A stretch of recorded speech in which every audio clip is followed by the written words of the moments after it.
everyone, my name is Savannah, and it's finally time for some more Planet Zoo news. Today, Frontier announced update 1.13 coming to Planet Zoo on April 4th. Now, we can only assume that that means we are also getting a DLC on April 4th, since that is their general MO, their general pattern. We also got a special live stream today, which I'll be talking a little bit more about in my speculation video coming out very, very soon. But in this video, we are going to talk all about update 1.13, and it might just be my favorite one yet. It has basically all of my favorite aspects, getting quality of life updates in the game. So I am very excited. Let's just jump right into it. Heyo Zookeepers, spring has sprung, and with it comes a new Planet Zoo update. Free update 1.13 will be making its way to you on April 4th. Take a look below for more info on what you can expect to see. The first thing getting an update is the animals' social behaviors. A new animal interaction mechanic is making its way to Planet Zoo, introducing animal sociality. This feature aims to bring a more lifelike approach to the introduction of new animals to your existing habitats, and to provide clarity when and why overcrowding issues happen. This will not change how you manage your animals, but is instead an overhaul in how we communicate this to you and how the animals engage within their group relationships. All animals will now have an additional definition in their Zoopedia entry: solitary, matrilineal, patrilineal, or gregarious. This will let you know how they engage with their offspring. New animals that are introduced to a habitat and juveniles that mature will be marked as outsiders if they exceed the gender or population limits of a habitat. If they are rejected due to their relationship within the group alpha, i.e. a male in a matrilineal group, or if their parents are present when they are solitary species. This will maintain a more stable existing population and reduce infighting amongst existing animals, instead having them group together to target the new outlier and continue to fight until they are removed, or the situation causing them to be deemed an outsider is improved. Outsiders will also be rejected and unable to partake in group dynamics such as mating, social interactions, and playing, thus creating a more realistic experience and helping to stop further overpopulation issues. So if you forget to pause and go grab a snack, you won't come back to 30 unintentional ostrich. Ostriches or peafowl are the worst, so we won't have that happen anymore. That's awesome. However, some groups where coexisting wouldn't have been possible without aggression, such as habitats with unbalanced gender ratios, may now be able to be formed if the member have developed a bond prior to maturing. Sociality will show you which animals have become bonded.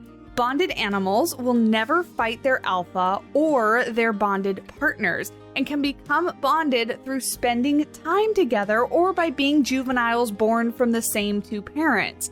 It is unlikely that all the animals in a large group will be bonded, but for example, it can allow for more than one male to remain in a matrilineal society. The alpha lion's brother being able to remain within the pride, for example. Furthermore, in some species, the alpha male or female tends to lead the group, but doesn't claim exclusive mating rights. These leaders will be marked with a crown in the information panel, replacing the alpha symbol, so that whatever claim they have, it is clear who they are within the group, and so the players can be aware of their reproductive role. The outsider relationship can be lost once an animal is removed from the habitat and time has passed, allowing the relationships to decay. After this, an animal can be reintroduced into a group as they have never met before, but unless the habitat has changed, i.e. the gender ratio is now balanced, the animal may still be rejected and become an outsider once more. However, if all conditions that are causing an animal to be deemed an outsider become invalid, it will enter an integration period, after which it will be fully integrated and accepted by the existing groups.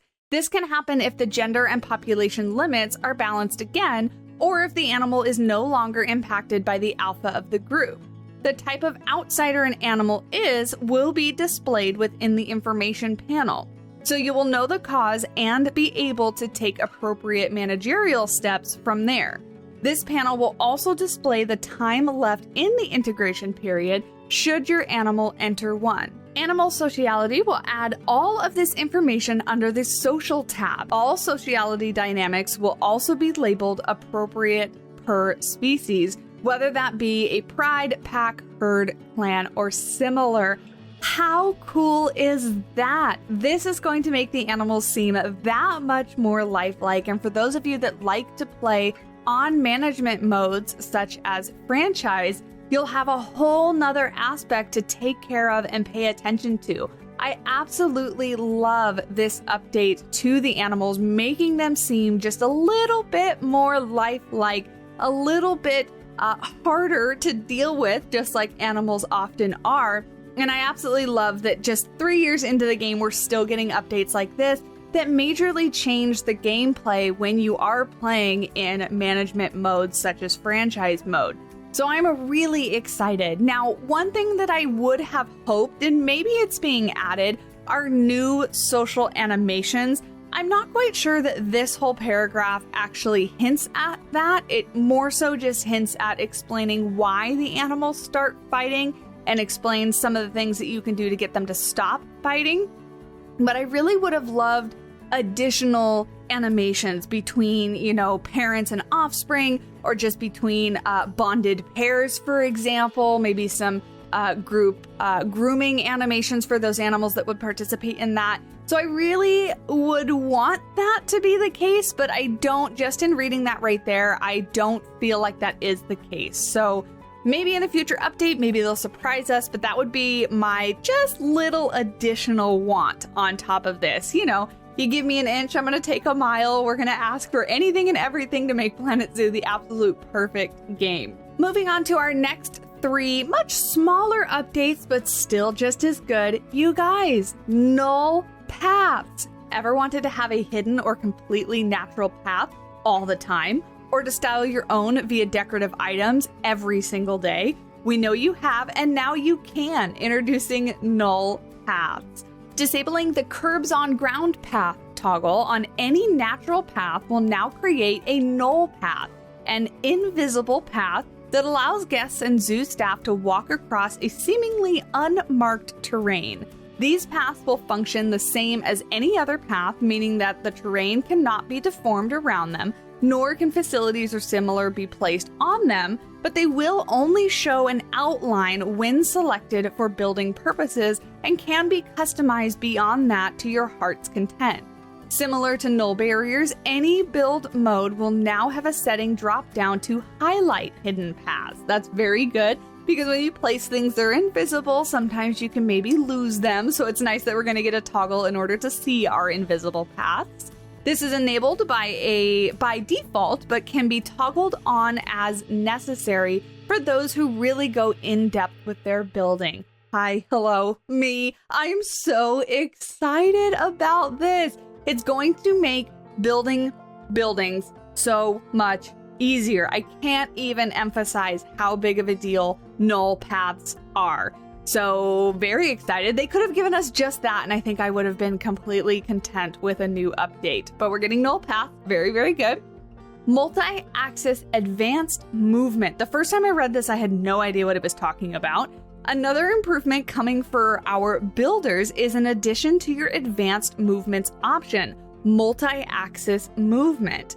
Until now, when moving objects, you've had to pan it across each axis individually to reach the exact placement that you want. Now, when you are building in build mode, an additional handle has been added between each of the axis arrows. These handles can be selected to move any asset freely across 2 axes at once, forward and backwards, left and right, whilst remaining locked in the up-down position. This should make building so much easier, and it will for those of you that play Prehistoric Kingdom, and I hate comparing the two. However, Prehistoric Kingdom has this already implemented So if you're familiar with how the advanced movement tool works in Prehistoric Kingdom, it will now be that way in Planet Zoo, where you'll be able to move something left and also right at the same time, making duplicating objects and getting them into the exact position that you want them to be so much easier. This one, fantastic. Last but certainly not least, climbable asset toggle. Ever created a habitat that you're really happy with, but when you unpause, animals go everywhere. All of your assets are climbable, and now your animals keep escaping every single day. Every single day. This is why many of the things that I build, I get very short clips of the animals before they actually glitch through the walls, before they climb out of their enclosure, because I love building with the habitat climbable pieces, the log wooden pieces. I love building with those, but they're climbable. So if you're building for any cat or a lemur, oh good lord, the lemurs in Tully Zoo, if you remember that fiasco, it's almost impossible to create something, obviously with those climbable objects, if they're not far enough away from the habitat. Even if you're using them as guest fencing on the outside, many times animals would track and actually use that as a traversable object, and now we can turn it off. Any object that is climbable can now have its climbing function toggled on or off. This selection is also available for groups and multi-selections, allowing you to toggle large amounts of assets at once, which means you can build your entire exhibit and then select all the climbable pieces and turn them all off at once. Fantastic. This will allow you to customize what animals are able to climb on, and therefore restricting what they can scale and stopping them from being able to escape from undesired areas. When looking at the animal's traversable area, disabled climbing assets will be highlighted in black, where the enabled climbable assets will be highlighted in green. This will be particularly useful for things like custom barriers, or for when creating more comprehensive climbing frames in which sections of it are maintained as purely decorative without disturbing the rest of the frame, or if you want to create your climbing frame that is attached to the structure of the habitat. That happens very often in zoos, where the climbing frame is built off of the side of the exhibit, so you'll be able to use the climbable pieces, and then if you want it to be the same material as the outside of your exhibit, you can turn the outside of your exhibit off, and the animals won't be able to continue climbing. This is fantastic.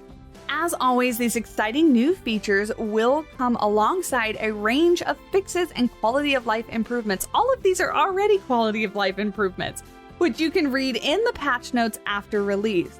There's more news coming for you very soon, but for now, join us later today for the special live stream, blah, blah, blah. We know all that. It's already come out, and there will be a video speculating very soon. Let me know what you guys think. This one, 1.13, and I feel like I have said this before, but this time I mean it.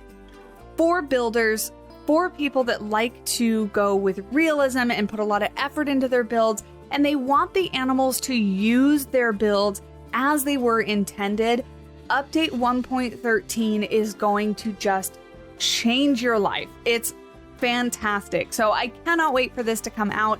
I will try to do a video on the sociality of animals, since that was a big, meaty paragraph. There was a lot of stuff in all those paragraphs talking about what it does. So when it comes out, I will attempt to try to do a little tutorial and explain it a little bit better when we're in-game and we can look at the menus and the UI and all that kind of stuff. But for now, let me know what you're most excited about. And the last thing I want to touch on, again, we will speculate a little bit more, is I really don't see any hints on what the DLC could be.